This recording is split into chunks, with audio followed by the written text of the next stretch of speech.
mo gbọ́ pé òun plan láti gbé Àyìnlá Ọmọwúrà lọ sí London for a musical tour. ṣé bí wọ́n ní kò sáyé àpàlà ní London.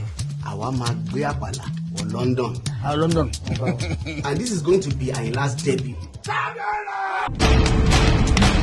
Àyìnlá gbọ́dọ̀ ọ̀dọ́mọ tuntun.